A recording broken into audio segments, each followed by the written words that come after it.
Okay, hello everybody.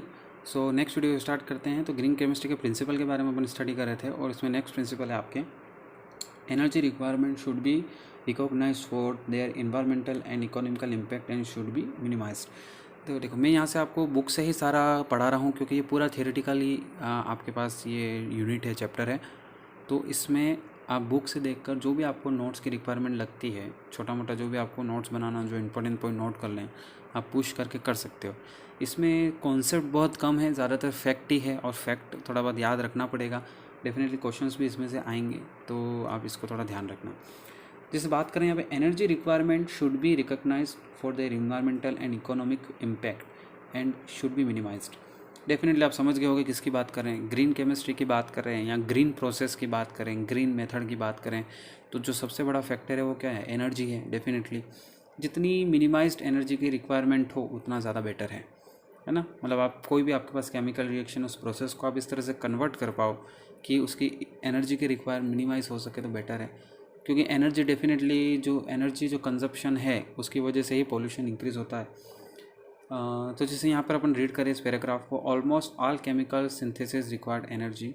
Starting material should starting material soluble in a particular solvent is generally heated to reflux for completion.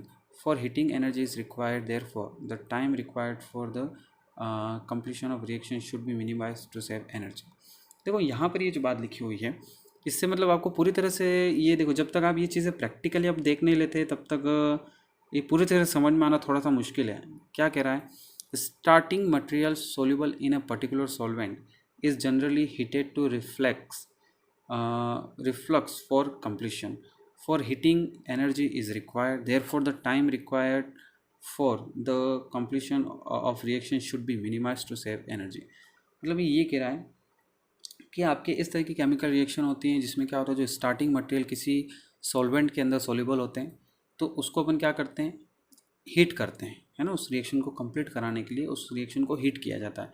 अब उसको heat करेंगे, जब उसको heating देंगे तो energy की रिक्वायरमेंट होगी। तो जितना कम टाइम लगे रिएक्शन कंप्लीशन में उतना बेटर है कि एनर्जी की रिक्वायरमेंट उतनी कम हो जाएगी। Energy source like coal based power generating unit discharge carbon, nitrogen, sulphur in environment which is responsible for acid rain. Similar atomic energy is disastrous and may cause nuclear accident. Thus energy utilized should be minimized as far as possible. Definitely क्या है, thermal energy की बात करें, है ना, मतलब जो mainly बात करें कि आपकी जो एनर्जी होती है किसी भी लैब के अंदर या किसी प्रोसेस में, तो वो थर्मल एनर्जी से मिलती है। अपन इलेक्ट्रिकल थर्मल को इलेक्ट्रिकल में चेंज करते हैं, सीधा ही थर्मल एनर्जी का भी यूज़ करते हैं। तो उस कंडीशन में क्या होता है, वो कार्बन, नाइट्रोजन, सल्फर जैसे एलिमेंट्स को क्या करता है? रिमूव करता है ना। और ये आपकी इन्वायरमेंट में पहुंचते हैं, फिर एसिड रेन का रीज़न बनते हैं। या फिर अपन एटॉमिक एनर्जी का यूज़ करें तो एटॉमिक एनर्जी हैज़ार्डियस होती है और मतलब डिस्ट्रॉय कर देती है सब कुछ, मतलब है ना।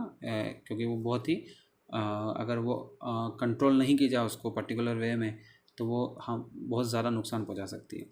The energy requirement can be minimise by the use of catalyse and lower the energy of activation required to be complete the reaction. For example, conversion of benzyl chloride to the benzyl cyanide without any catalyst take long time and poor yield, but the same conversion takes short time and good yield in product of using the transfer catalytic quaternary ammonium salt.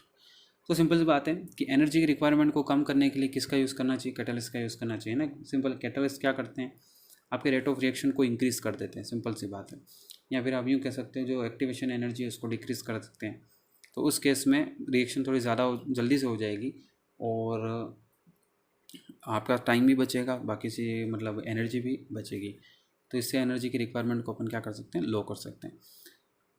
Similar oxidation of toluene into benzoic acid by camenophore give poor yield or refluxing for 8 to 10 hours, but the same oxidation when carried out in the presence of crown ether give better yield in a short time.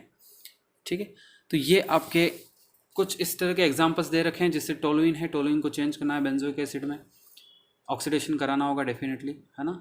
Oxidation किसकी presence में कराओ? Aqueous कैमेनोफोर की presence में and crown ether की presence में, तो time reduce हो जाएगा, है ना। नेक्स्ट आपका reduction of alkene which are not flexible under normal condition are possible by the use of catalyst nickel. तो ये सिंपल सी बात है ना, नॉर्मल से डेजिग्नेशन है, थोड़ा सा आपको ध्यान रखना है, देखो बड़ी बात नहीं है। देन अपन नेक्स्ट बात कर रहे हैं यहाँ पर, तो यहाँ पर बस मैं इस प्रिंसिपल के अंदर इतना ही डिस्कस करूँगा। वैसे इसमें एक और पॉइंट जैसे यहाँ पे सामने आपको दिख रहा होगा, mode of energy supply to reaction. बहुत सारी एनर्जी, एक रिएक्शन के अंदर एनर्जी सप्लाई करने की बहुत सारे अलग अलग आपके पास तरीके हैं, जैसे कि माइक्रोवेव है ना, माइक्रोवेव्स का यूज़ कर सकते हो आप, या और भी किसी यूज़ ऑफ अल्ट्रासाउंड है ना, अल्ट्रासाउंड का यूज़ कर सकते हो, और भी आपके पास बहुत सारे हैं। तो अपन यहाँ पे फोटोकेमिकल रिएक्शंस भी आप जानते हो बहुत अच्छे से, बट अपन यहाँ पे इतना डिटेल में डिस्कस नहीं करेंगे, जितना आपके सिलेबस के अकॉर्डिंग है अपन उतना ही डिस्कस करेंगे। अपन उसके बाद नेक्स्ट प्रिंसिपल की तरफ बढ़ते हैं। नेक्स्ट आपके जो ग्रीन केमिस्ट्री का प्रिंसिपल है, ए रॉ मटेरियल और feed stock should be renewable rather than depleting when ever technically and economically practicable. ठीक है, मतलब आपके ए रॉ मटेरियल और feed stock should be renewable rather than depleting when ever technically and economically practicable. मतलब आपके जो raw material है वो डेफिनेटली क्या होना चाहिए, रेन्यूएबल होना चाहिए, है ना, रिन्यूएबल होना चाहिए आपका रॉ मटेरियल। जैसे यहाँ पे बात करें, chemical conversion should be design to utilise raw material feed stock that are renewable. Source like petroleum and coal are non renewable, depleting and will be exhausted after some time due to their continuous issues. These are not sustainable for environmental point of view as they have adverse effect of human health. देखो यहाँ पर क्या है, simple सा एक concept यहाँ पे देखो, कॉन्सेप्ट ये है कि आपका जो रॉ मटेरियल है वो कैसा होना चाहिए, रेन्यूएबल होना चाहिए। रेन्यूएबल का मतलब क्या है कि जिसको अपन वापस से जनरेट भी कर सके। जिससे अपन सिंपल सा बात करते हैं कि आपके पास रिन्यूएबल एनर्जी का सोर्स क्या होता है, जैसे सोलर पैनल, सोलर एनर्जी होगी, विंड एनर्जी होगी, है ना, इसको क्या बोलते हैं, रेन्यूएबल एनर्जी बोलते हैं। मतलब इससे क्या होता है, जब ये इस मेथड से अपन एनर्जी को मतलब एनर्जी अपन बनाते हैं या एनर्जी को अपन डिराइव करते हैं, तो इन्वायरमेंट को कोई नुकसान नहीं होता है, रिन्यूएबल एनर्जी का सोर्स है। ठीक है, बट नॉन रिन्यूएबल एनर्जी का सोर्स जैसे आपके पेट्रोल हो गया, डीजल, बायोडीजल वगैरह हो गए, है ना, फॉसिल फ्यूल्स हो गए, सॉरी बायोडीजल नहीं लूँगा इसमें, सॉरी फॉसिल फ्यूल्स हो गए, देन आपकी थर्मल एनर्जी हो गई। इस केस में क्या वो रेन्यूएबल एनर्जी का सोर्स नहीं है। अगर अपन उससे एनर्जी तो बना रहे, पर वो अपन वापस पेट्रोल डीजल बना नहीं सकते खुद से, है ना, खुद से बनाना उसको मुश्किल होता है। कोयले को कुछ उसका एक टाइम आएगा कि धीरे धीरे वो क्या हो जाएगा, ख़त्म हो जाएगा, एंड हो जाएगा। उसी तरह से अपन बात करें जैसे, तो यहाँ पर क्या है कि रॉ मटेरियल ऑफ और feed stock should be renewable rather than depleting whenever technically economically practicable. तो आपका जो रॉ मटेरियल है किसी भी केमिकल, वो रेन्यूएबल होना चाहिए, है ना, कोशिश करनी चाहिए कि वो रॉ मटेरियल कैसा हो, रेन्यूएबल हो। अब यहाँ पे बात करें जैसे आजकल एक ट्रेंड, आजकल एक नया चल रहा है कि जैसे पेट्रोल की अपन बात करें, अपन कार वगैरह में पेट्रोल वगैरह यूज़ करते हैं, है ना, इसकी जगह आजकल पेट्रोल को रिप्लेस करने की कोशिश की जा रही है इथेनॉल से। रिप्लेस पूरी तरह से रिप्लेस नहीं होगा, मतलब जैसे इंडियन गवर्नमेंट है, इंडियन गवर्नमेंट की कोशिश है कि पेट्रोल के अंदर 20% तक इथेनॉल मिक्स कर दिया जाए। इथेनॉल भी बहुत अच्छा फ्यूल है डेफिनेटली, है ना, मतलब अपन ये कह सकते हैं कि पेट्रोल के टक्कर का फ्यूल है इथेनॉल। जैसे पेट्रोल अपन को एनर्जी देता है जिस टेम्परेचर वगैरह पर, इथेनॉल भी अप्रोक्सीमेट उसी टेम्परेचर पर अपन को एनर्जी दे देता है ना। और पेट्रोल में ज़्यादा हार्मफुल केमिकल रिलीज़ होते हैं, हार्मफुल गैसेज रिलीज़ होती हैं, पर इथेनॉल के केस में ऐसा नहीं होता है। इथेनॉल के केस में कार्बन डाइऑक्साइड जो होती है वो मेजर उसका मतलब वो रिलीज़ होती है जब उसका कंबशन होता है, बट कार्बन मोनोऑक्साइड बहुत ही कम रिलीज़ होती है। पेट्रोल के केस में कार्बन डाइऑक्साइड तो होती है, बाकी और भी बहुत सारी गैसेज रिलीज़ होती हैं उसके केस में, है ना, नाइट्रोजन की भी कुछ गैसेज रिलीज़ होती हैं, तो वो हार्मफुल ज़्यादा है अपने नेचर के लिए। सो ये कोशिश है धीरे धीरे। जैसे यूएसए में बात करें अपन, अगर यूनाइटेड स्टेट्स की बात करें, तो यूनाइटेड स्टेट्स में भी आपके कुछ अब वहाँ के जो व्हीकल्स हैं उसमें इस तरह के इंजन आते हैं जिनको फ्लेक्स इंजन बोलते हैं। इस तरह के इंजन्स होते हैं जिसमें आपके इथेनॉल और पेट्रोल दोनों से चल सकते हैं, वो है ना, दोनों की कॉम्बिनेशन से चलते हैं। मतलब आजकल यूएसए में तो 85% इथेनॉल का भी पेट्रोल मिलता है, मतलब 85% उसमें इथेनॉल होता है और मात्र ओनली 15% पेट्रोल होता है उसके अंदर। इस तरह का भी कॉम्बिनेशन अवेलेबल है मार्केट में। सो यहाँ पर धीरे धीरे अब इथेनॉल में बेनिफिट ये है कि अल्कोहल मतलब पेट्रोल के कंपैरिजन में डेफिनेटली थोड़ा सस्ता भी है, कॉस्ट इफेक्टिव है। देन दूसरा इसका सबसे बड़ा बेनिफिट ये रेन्यूएबल है। पेट्रोल रिन्यूएबल नहीं है। पेट्रोल अपन को पता है कि अपन रॉ पेट्रोलियम होता है उससे एक्सट्रैक्ट करते हैं पेट्रोल को, और धीरे धीरे आपको पता है जो फॉसिल फ्यूल हैं वो कहीं ना कहीं उनका जो स्टॉक है वो क्या होता जा रहा है, कम होता जा रहा है। तो आपके जो पेट्रोल होता है ये नॉन रिन्यूएबल एनर्जी सोर्स है, बट आपकी जो इथेनॉल है वो क्या है, रिन्यूएबल है, क्योंकि अपन खुद उसको मैन्युफैक्चरिंग कर सकते हैं, है ना, उसको खुद अपन प्रोड्यूस कर सकते हैं।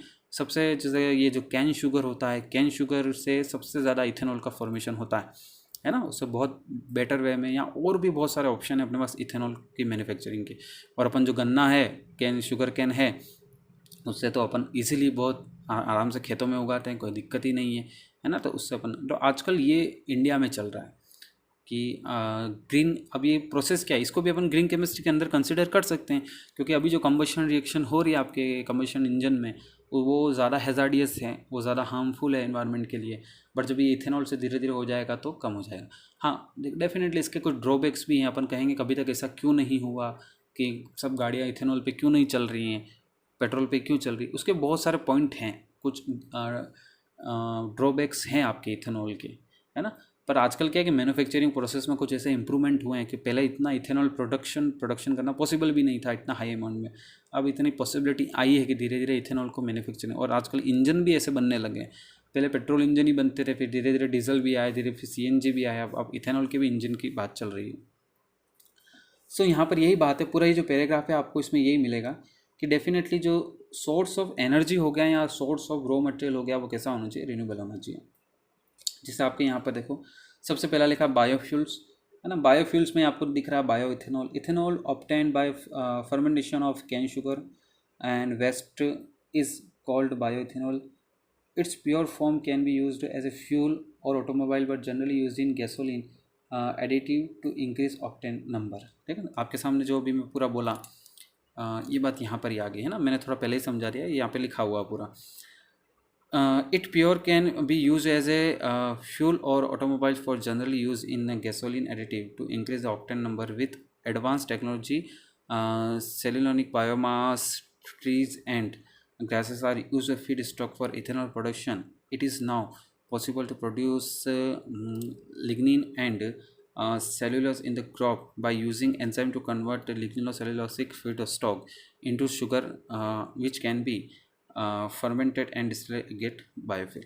तो डेफिनेटली जो फ्यूचर के अपन फ्यूल्स की बात करें तो इथेनॉल का इसमें बहुत बड़ा रोल होने वाला है, खासकर अपने ऑटोमोबाइल सेक्टर में।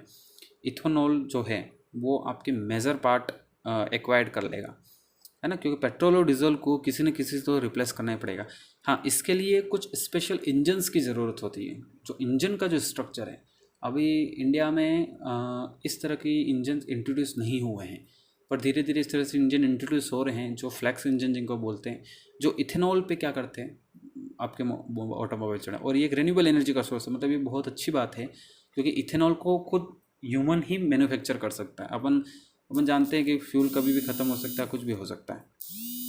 ओके, तो ये आपके ये पॉइंट हो गया। नेक्स्ट जो पॉइंट है, जैसे बायोडीजल भी एक पॉइंट है, बायोडीजल एंजाइम्स वगैरह से प्रिपेयर करते हैं, तो इसके आगे की बात अपन नेक्स्ट वीडियो में करेंगे।